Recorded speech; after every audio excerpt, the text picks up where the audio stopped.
जो मनुष्य अपने शरीर को और शरीर के नियम को तथा अपने मन और अपने मन के नियम को तथा स्वयं को शरीर और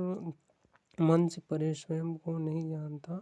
और उनके गुण धर्मों को नहीं जानता, वह मनुष्य उसी प्रकार कष्ट पाता है जैसे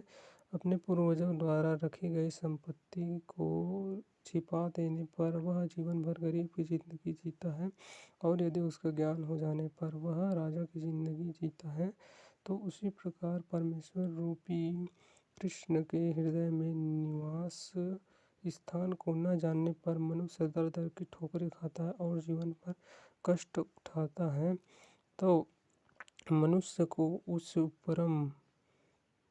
चैतन्य महागुरु और परमानंद रूपी महासागर ज्ञान के सागर को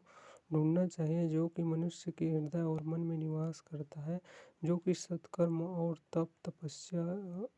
सत्कर्म आदि से प्राप्त होते हैं। तो वह मनुष्य यदि उसकी प्राप्ति नहीं करता तो जीवन काल भर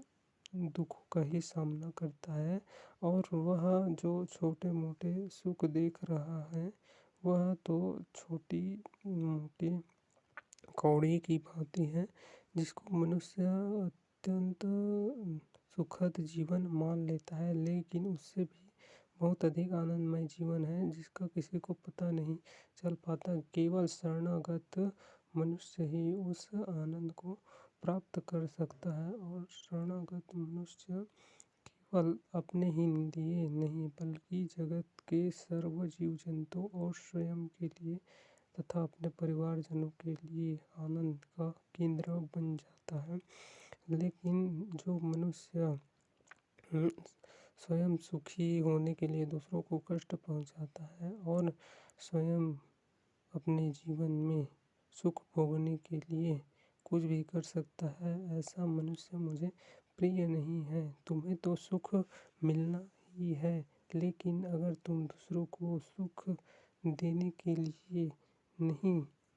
दौड़ते हो तब तुम्हारा जीवन दुर्भर हो जाता है। अर्थात अगर आप दूसरों को कष्ट में नहीं देख सकते और दूसरों की सुख की आपको चिंता होने लगती है, तब से आपका जीवन मंगलमय होना शुरू हो जाता है। यह अंतिम सत्य है और यह सत्य अटल है और इसको कोई टाल नहीं सकता। जो दूसरों को सुख पहुंचाता है उसको सुख मिलता है और दूसरों में आनंद बांटता है उसको आनंद ही मिलता है।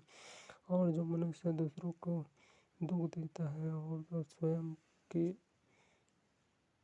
धन प्राप्ति के लिए दूसरों का धन का हरण कर लेता है, ऐसा मनुष्य मुझे प्रिय